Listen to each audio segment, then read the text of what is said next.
brought to you by Bank of Maharashtra.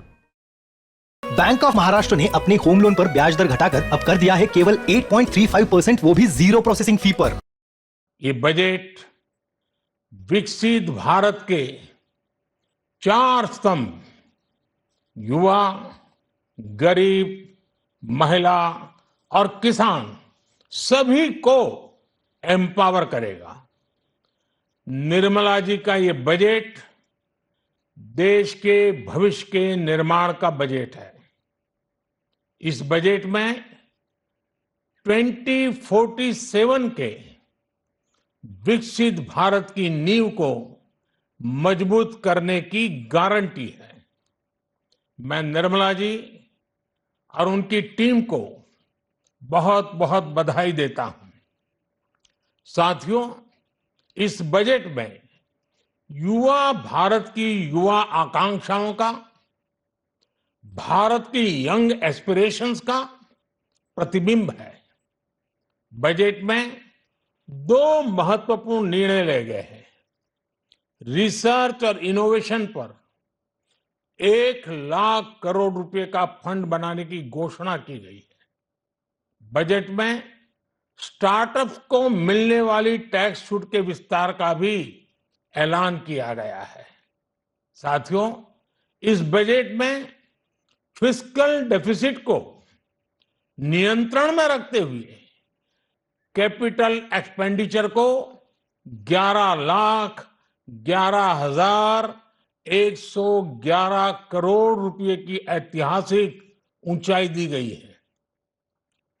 अर्थशास्त्रियों की भाषा में कहें तो एक प्रकार से स्वीट स्पॉट है। इससे भारत में 21वीं सदी के आधुनिक इंफ्रास्ट्रक्चर के निर्माण के साथ ही युवाओं के लिए अनगिनत रोजगार के नए अवसर तैयार होंगे। बजट में वंदे भारत स्टैंडर्ड की 40,000 आधुनिक बोगियां बनाकर उन्हें सामान्य यात्री ट्रेनों में लगाने का ऐलान किया गया है। इससे देश के अलग अलग रेल रूट पर करोड़ों यात्रियों में आरामदायक यात्रा का अनुभव बढ़ेगा। साथियों, हम एक बड़ा लक्ष्य तय करते हैं, उसे प्राप्त करते हैं और फिर उससे भी बड़ा लक्ष्य अपने लिए तय करते हैं। गरीबों के लिए हमने गांवों और शहरों में 4 करोड़ से अधिक घर बनाए। अब हमने 2 करोड़ और नए घर बनाने का लक्ष्य रखा है। हमने 2 करोड़ महिलाओं को लखपति दीदी बनाने का लक्ष्य रखा था। अब इस लक्ष्य को बढ़ाकर 3 करोड़ लखपति दीदी बनाने का कर दिया गया है। आयुष्मान भारत योजना ने गरीबों की बहुत मदद की है। अब आंगनवाड़ी और आशा वर्कर, उन सबको इस योजना का लाभ मिलेगा।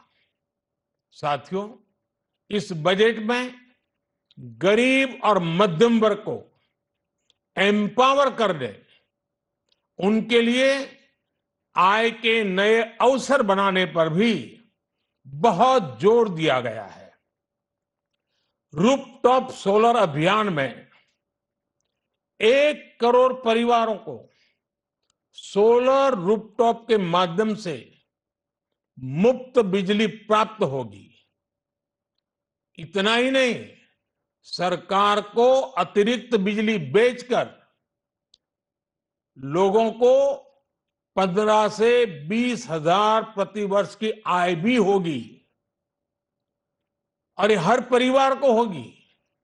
साथियों, आज जिस इनकम टैक्स रेमिशन स्कीम की घोषणा की गई है, उससे मध्यम वर्ग के करीब 1 करोड़ लोगों को बड़ी राहत मिलेगी।